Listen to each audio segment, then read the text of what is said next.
Hello, this is Reptiles, and today I'm going to be trying to create the most naturalistic basking area for my turtle that I can. So this basking area will be for my 75-gallon aquarium, which will house an adult female yellow belly slider. And what a basking area is an area for the turtles to crawl out of the water and bask under the heat light and the UVB light. So I've done videos about lighting for turtles before, but an important aspect of that is to have a proper basking area. Now what a proper basking area is an area for them to fully dry off. So if it's still moist, then they can get shell rot because they never fully get out of the water. It's very important that they completely are able to get out of the water. Now, what some people do is they have a basking area within the tank. I don't like to do that because I like to have my tanks filled all the way up to give them as much space as possible. So I build the basking areas myself out of generally some sort of pallet wood and then some type of naturalistic piece of wood. Now what I've been doing for my two 125-gallon is I just use complete pallet wood build, and it's not very naturalistic, but it worked super well. So the idea was to create a completely naturalistic piece of wood, or use a completely natural piece of wood and use it to then create a very naturalistic type of basking area for the turtle. Now I've tried to do this before, and in my opinion I kind of failed. So I really wanted to try to find the perfect piece of wood, and I believe that I have, so that is why I'm going to try to utilize it to create the perfect basking area in my opinion. So in the past, I've tried to use very flat or straight pieces of driftwood to create some type of naturalistic basking area, or even like half logs and things with bark and stuff like that, and it just hasn't worked very well. Now I have seen people use cork bark, and I think that that could work really well if you did in fact want it inside of your aquarium, but I've never used that and I don't buy any type of wood thing. So speaking of that, I was in the forest. There's a local forest near my house, and I go into the forest to look for cool pieces of wood for different projects and whatnot, and then I bring them back to my house and I either use them outside or I sanitize them. So I found this piece of wood, and the way that I wanted the wood for the basking area was not flat. So I've tried to use flat pieces, and what happens is they need so much of the piece within the water for the turtle to climb onto it that the turtle ends up being like half in the water because it doesn't have enough space, and it's just hard to have a completely flat piece of wood be like the perfect angle for both the turtle to be able to crawl on it and for it to be able to bask on it properly, and it's just very difficult. So I found a piece of wood that I thought was perfect, and what it is it has just a bit of it curves down to allow a turtle to crawl up on it, and then there's a big flat area for the turtle to actually bask on, and I found this to be the perfect piece of wood. The only problem is I needed some way to attach it so it would stay at the top of the tank. So as I said, I normally use pallet boards, and I built a similar system with the pallet boards that I would as if I built a completely pallet design as far as the basking area goes. And that way I can screw this thing to the stand that the tank is on, and then it will all stay in place, and then I won't have to worry about it moving around or anything.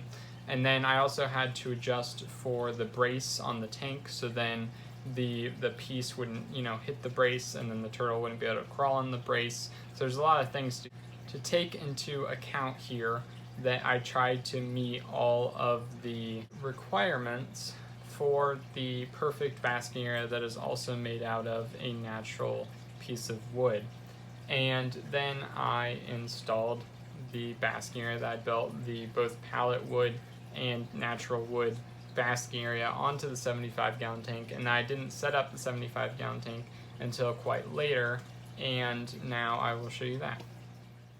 So here is the 75-gallon aquarium and how it currently is. Now this is a bit of a sneak peek, or just a completely spoiling the fact that I have this tank set up and scaped, and you guys will be seeing that in a future video, but this video is simply about the basking area here. So, as you can see, here's the basking area. We have the pallet wood, it's screwed onto the stand, and then it's under this light. And it has been working very well. Now, one issue that occurred was that once I had screwed it in and I had it how I wanted it, I ran into the problem of the fact that I hadn't sanitized the piece of wood. So things like ants are always in pieces of wood that are in the forest, like no matter what, as well as other insects like spiders and stuff, and I didn't really want that getting into my room, so it wouldn't get into my other terrariums and aquariums and stuff like that. So what I did is I took this entire structure here of the pallet wood and the piece of wood, and I just put it under the water in my stock tank for like a week. And this that might kind of sound weird, but if any insects were to crawl off of it, then they'd either drown and just go into the system, which would be fine, or maybe the turtles in the stock tank would eat them, which wouldn't really be an issue either. And then they would all be gone by the time that was done. So eventually, like after a week, and it was like waterlogged and everything, and all the insects would be gone, I brought it back in and I installed it again. And then it just sat here empty for quite a while, this tank that is, because I was waiting to put Norman in it. Now Norman's not in it, and I won't explain why, because that'll be a future video, but Susan is in it, and Susan's the giant female yellow belly slider, and it works very well for her. The problem is it doesn't go into the water like a ton, so it's kind of difficult for her to get up, but it's also partly because the water level is just down right now. As I said, I like to keep the water level high, so the reason that it's down is just simply because I haven't filled it up recently, so it does evaporate and everything.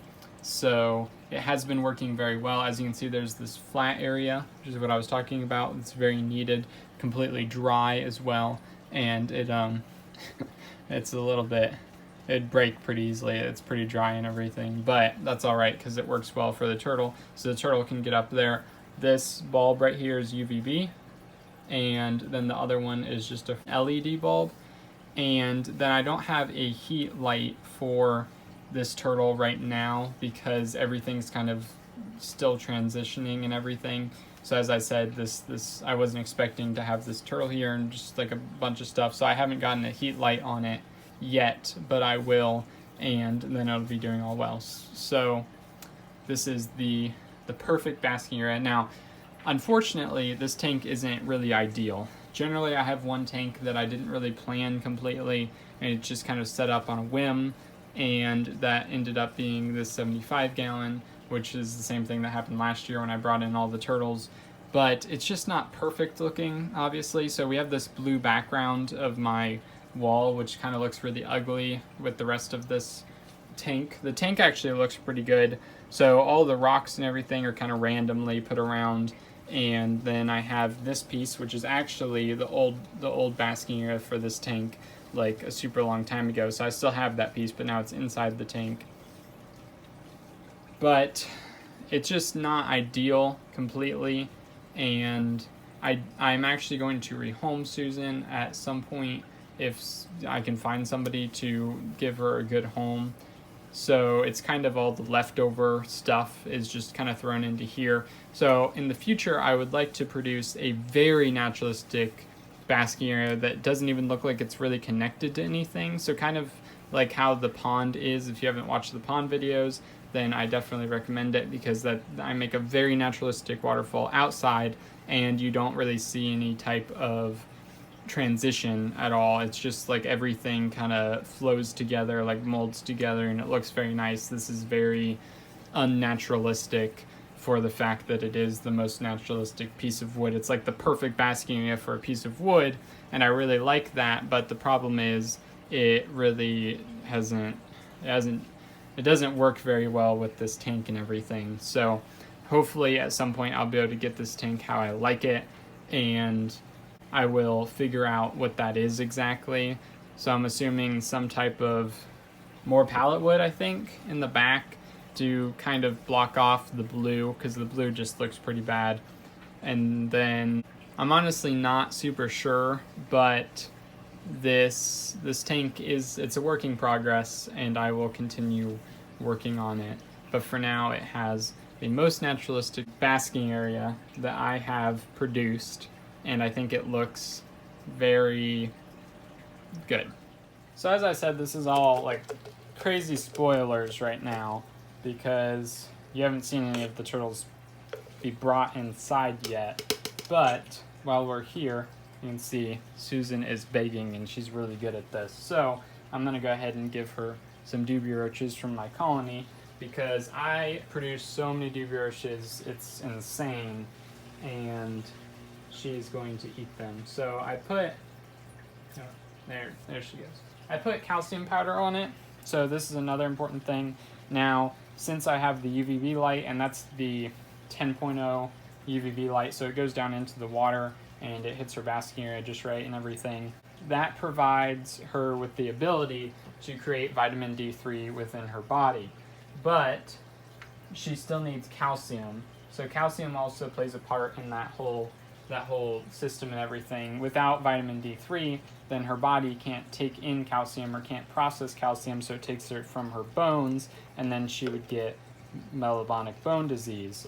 So that's why UVB is so very important, and so is calcium supplement, because if they don't get the calcium, then they also can't absorb calcium from their diet, because the roaches are not a proficient source of calcium for them. So I like to give the turtles quite a good amount of calcium supplement, and this is without vitamin D3 because they can receive too much vitamin D3 if you both supplement it and supplement with UVB at the same time. So it's an important balance between all the supplementing and doing everything and getting everything right. So it's hard and it's difficult, but I think if you try, you do research, then you will generally do pretty well with your turtle. Hello again, welcome to the end of the video. If you enjoyed, like it down below. If you have any comments or concerns, feel free to put them in the comments below. And if you want more content, then I suggest subscribing. I think that would be what you would do. So have a fantastic day.